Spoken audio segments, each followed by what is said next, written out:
bond violation where we asked the court to revoke bond and issue an immediate warrant report to do so. I checked XGL. He's not in custody. I don't see him present. I have no idea where he is.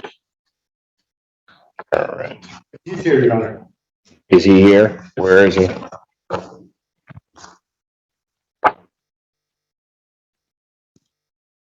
Where? You need to come up. I'll call your case. Court calls the case People versus Cumberland Carter. Morning, Your Honor. John Vincent on behalf of the defendant who stands to my right. All right. Say your name. Kamal Carter. All right. We're going to deal with the bond hearing first and then decide if we're going to go with this case. Okay. The people issued, sent in that motion because I was going to leave it in myself. There was 3 police reports made, 1 made to Romulus Police Department and 2 made to the Wayne County Sheriff's Office. I'm still awaiting the police reports from the Wayne County Sheriff's Office, but I received the Romulus Police report and attached it to my emergency motion. There was texts and things that were said by the defendant threatening the life of the victim. When I spoke to her on the phone, she said she was extremely concerned for her safety, and I shared those concerns, which is why I filed a motion. I'm not sure why Mr. Carter has not turned himself in this warrant and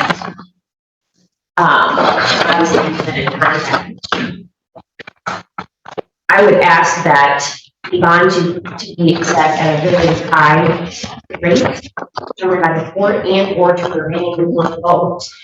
These are 3 different violations of bond. He also has a he has the no contact. He has the no go to that we have in this case, and so I don't understand what the reason to reach out for any reason. Mr. Vincent. Well, Your Honor, is the witness here? Because that is all, and I mean all the allegations are based on her words. There's been no police contact, no video, no third-party witness, no DNA, no fingerprints, no police contact with my defendant here. So he wants a hearing on this bond violation? None of these phone numbers connect to his account. He absolutely denies the allegations in here. There is no physical evidence, and if there is not a witness here, Your Honor, then both the underlying case should be dismissed and this alleged. I'm not even talking about the underlying case. So just deal with what I told you to deal with. All right, well, does he want a hearing on the bond violation? Absolutely, Your Honor. When are you going to have the other report? I'm not sure, but I can check on that today. I'm also waiting for the actual screenshots of the text messages that are written in the Romulus Police report. And if he's saying that that's not his phone number, I can also get a search warrant as to that effect. In that police report, there are 6 phone numbers listed. The police report indicates that none of those numbers are Mr. Carter's. If there are screenshots, I have not received those screenshots. It's the first time I'm hearing that there are 2 other potential police reports out there. However, this police report says that 2 officers showed up. I don't know how a Wayne County Sheriff's Department police report would be any different than this. As far as I can see, there were no Wayne County sheriffs on the scene of this alleged incident. There's just simply no physical evidence. There's no third-party evidence, and frankly, if you read through the report, I did before I revoked your client's bond. I did. Okay, well, I would hope you did. When you start to read through it, the allegations in there, either it's a lie, or he's the luckiest guy on the planet, because I would think that the Romulus PD would be able to get over there in the length of time that all of this stuff is alleged to have happened and find a purple Taurus.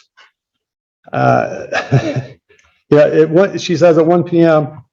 He began to call her, and it somehow got into an apartment, beat on the door of the apartment, left the apartment, came through the window, and generated somehow, all while outside, 6 other phone calls from 6 different numbers, none of which line up to the defendant.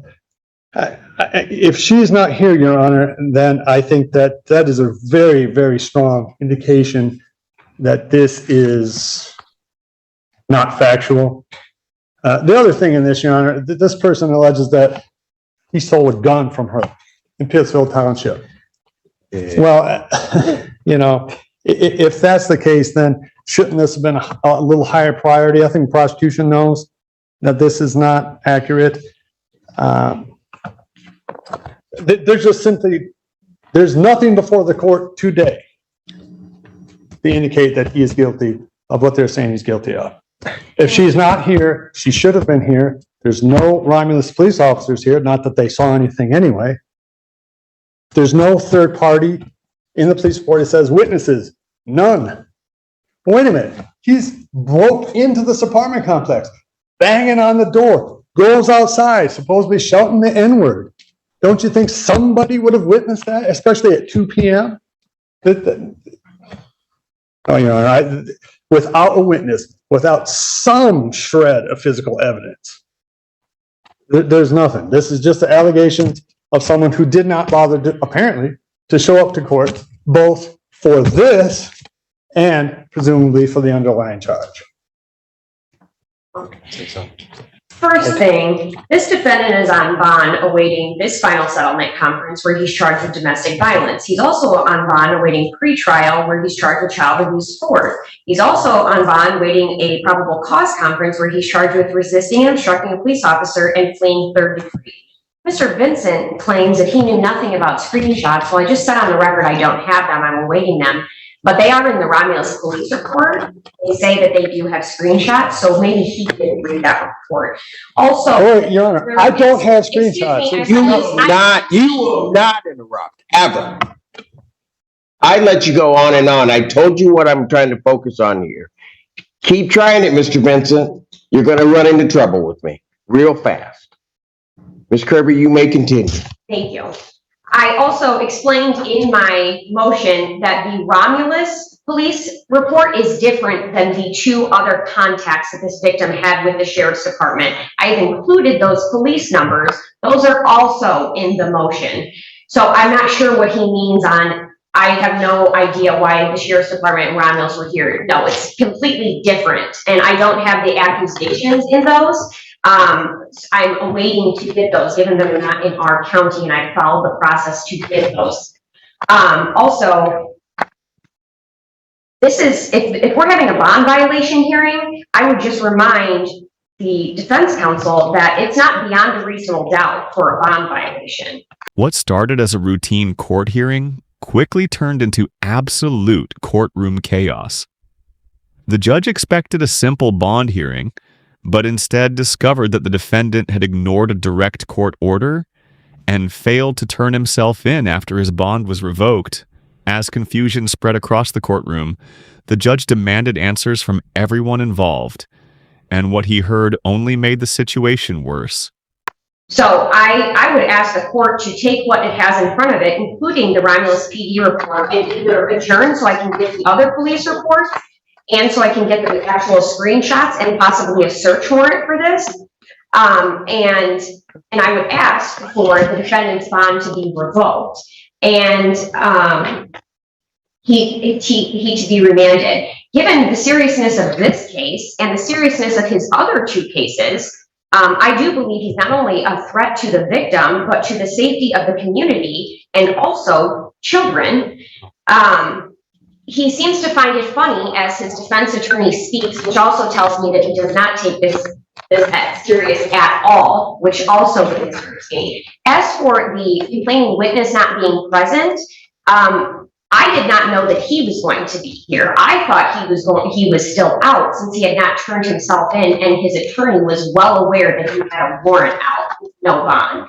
So she is not present. Last time I spoke to her, she was in fear for her life. She said she would continue to answer the phone, but she has been placed in a different place that I know of the location that she does not want me to share out loud. I have no problem sharing that with the court, but she is not present. And regardless if she was present or not, I can still proceed based on forfeiture by wrongdoing with the interference that the defendant has committed himself through these other police reports, and I was going to ask for time to get those anyway, so that I could present those at trial. So regardless if she is here or not, and just for the record, the court rule does not actually say I have to have a witness present. It actually says I have to say if I can proceed or not, which is what I'm doing. Thank you. Anything else, Mr. Benson? And if hearsay allegations, someone's not here. This all happened in the last 48 hours, 72 hours. Two things is not here, but if I look at what's in here, first of all, you're mixing two things. Because certainly they can proceed by hearsay as regards to bond violation.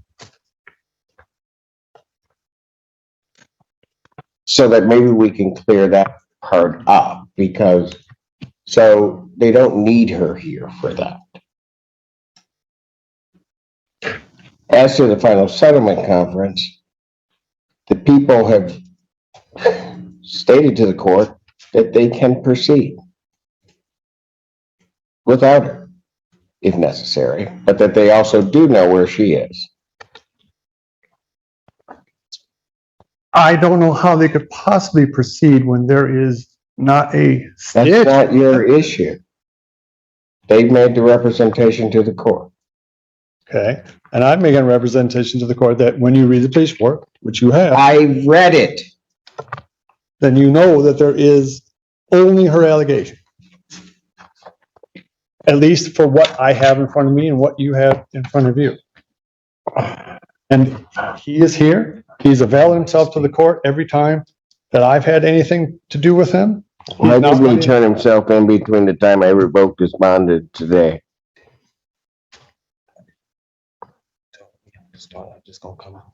Because you, as an officer of the court, should have instructed your client to do that the court had revoked his bond. So I want an answer to that question. I mean, we were going to be here today. That's not an answer to my question. Mr. Allen. According to what the defendant just told his attorney is that he told him to just show up today and not turn himself in. That's correct, Your Honor. I mean, and that if. Oh, put me in handcuffs, man. That's a wrong answer. I'm sorry. I mean, Way the wrong answer. I'm sorry, man. Actually, I'll deal with this in a minute, because right now I'm furious, Mr. Vincent, that you would represent that client. Defendant's remanded. Take you. Court's gonna stand in recess. Yeah, there was absolutely a mix-up. And as much as my understanding was that he had spoken to the court and they did not tell him to come in, and I should have come in. Yeah, it's absolutely a mistake on my part. Well, it's not only a mistake, it's a sanctionable offense, and I think you ought to know that. To willfully tell a client, or even intimate to a client, that they should in some way disobey a court. In no way, shape, or form, Your Honor, did I meant to have that effect happen. My understanding was that he had seen you in person this week, and that you come to court from. I would never, and I think you know that about me, I would never have anyone try to knowingly or disobey an order. I would never knowingly disobey any of your bond conditions or orders. The defense attorney argued that there was almost no physical evidence supporting the latest allegations. He pointed out that there were no eyewitnesses, no surveillance video, no fingerprints, and no victim present in court to testify. According to the defense, the prosecution was relying almost entirely on accusations contained in police reports and alleged text messages that had not yet been fully verified. But prosecutors pushed back, insisting that the defendant posed a serious danger because of multiple pending criminal cases and recent allegations of violating his bond conditions. As both sides battled over the facts, the tension inside the courtroom continued to rise, and it became clear that the judge's patience was running out. I don't know, Your Honor. This is a horrible mistake, and I'll fall on my sword for it. But it is a misunderstanding. It's not any. In no way, shape, or form was I trying to get him to avoid justice, and he certainly is trying to avoid justice on this, Your Honor. I understand that these charges and allegations are serious.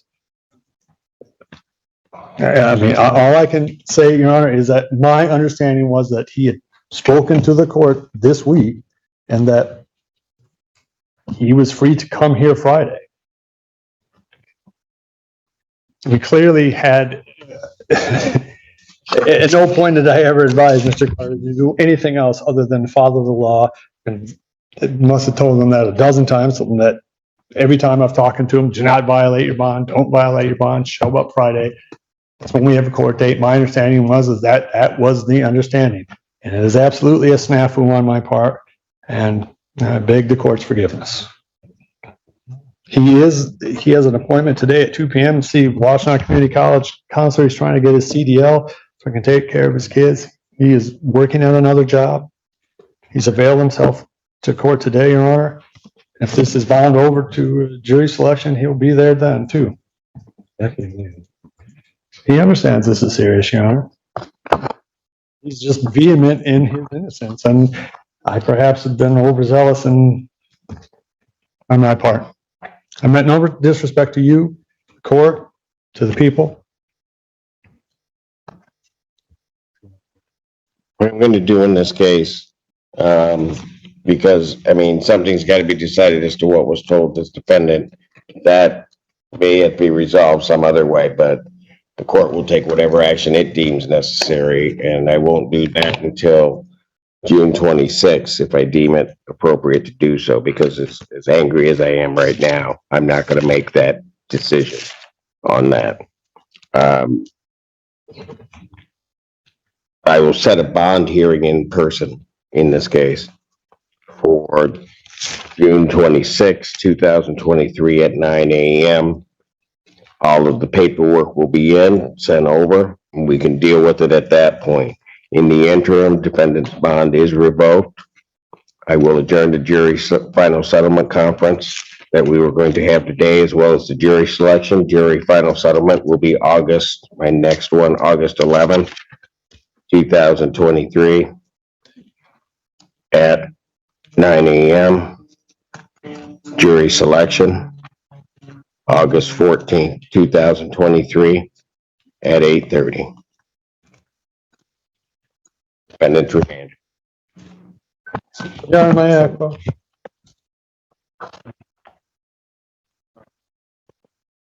I don't think you want to do that right now. I am just. Your Honor, you know I did not. Everything reached a breaking point when the judge questioned why the defendant had never surrendered after learning his bond had been revoked. The defendant admitted he believed he could simply appear at the scheduled hearing instead, leading the judge to immediately turn his attention to the defense attorney. Furious, the judge accused counsel of giving dangerously misleading advice and warned that such conduct could result in professional sanctions. Although the attorney repeatedly apologized, calling the entire situation a misunderstanding and accepting responsibility, the damage had already been done.